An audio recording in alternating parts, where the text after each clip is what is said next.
Coming from a background of poverty within a family stricken with addiction, I learned at an incredibly young age some awfully hard life lessons. Most would say kids should never ever experience. Well, newsflash, life is harsh. And now as I look back at those life values I learned through those struggles, I would argue that it was those experiences as a young child that shaped my mind so that I can now look at the world without blinders on.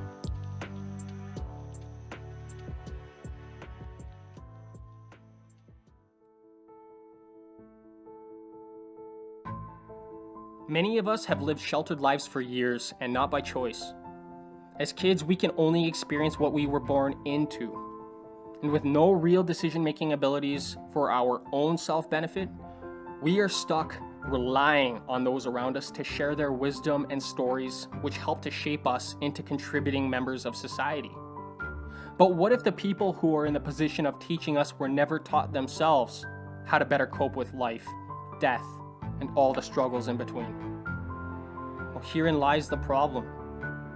We are now experiencing generations becoming more and more out of touch with who they are themselves, and they are attempting to fill this void with distractions and pleasures from outside sources. Today's temptations are extraordinary in measure. They are designed to captivate and hold the mind. Much research about the human psychology has been performed throughout history on this topic. Much of this research is used in all types of advertising and social media platforms. From the color of a candy wrapper and the shape of the lettering all the way to the ambient smells of a room. And they are all designed to affect your decision-making abilities, which they do.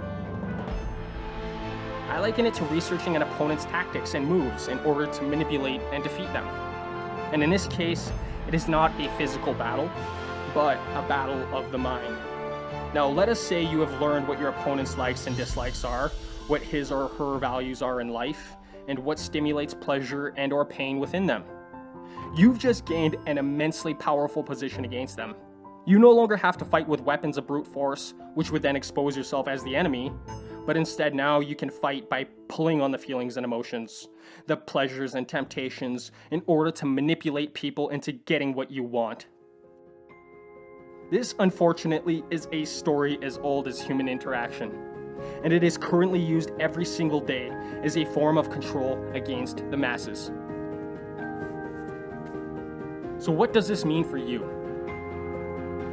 I think that it was really quite obvious that this system doesn't have your actual best self-interest and growth in mind.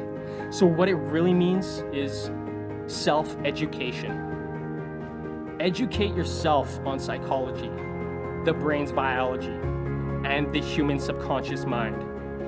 Because video gaming, drugs, and alcohol, Facebook, Tinder, and Instagram are all perfectly designed pleasure givers. And if you don't have the understanding of how the human machine operates mentally, you will waste a lifetime filling that internal void with all the temptations and pleasures just for a few moments of temporary relief from reality. Self-education is the only way, as our schooling systems are letting generations down. We are not taught how to better cope with our thoughts and emotions or how to control them through our years of schooling, which are our most developmental and influenced years. We are alternatively taught a ton of useless information that becomes redundant over the span of a lifetime. Our parents were not taught how to cope with their emotions and thoughts through failed education, so they could not teach us how to either. And now we are raising the next generation in the exact same manner, but with the added twist of gratuitous social media usage, accessible with a touch of a finger. Distractions are at an all-time high, and people feel more lost than ever before. When you have better equipped yourself with usable information through self-education, you can now execute on that information.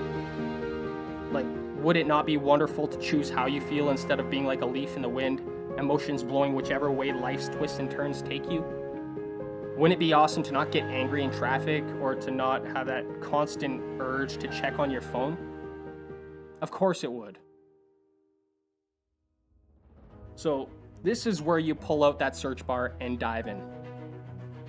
We can either use technology to keep us down, or we could choose to use it responsibly to elevate our lives.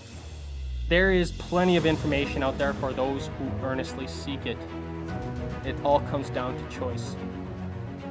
You know a problem exists. What you choose to do about it next will always be up to you. You are a powerful human being with an extraordinary mind. All you'll have to do is unlock it and believe in yourself.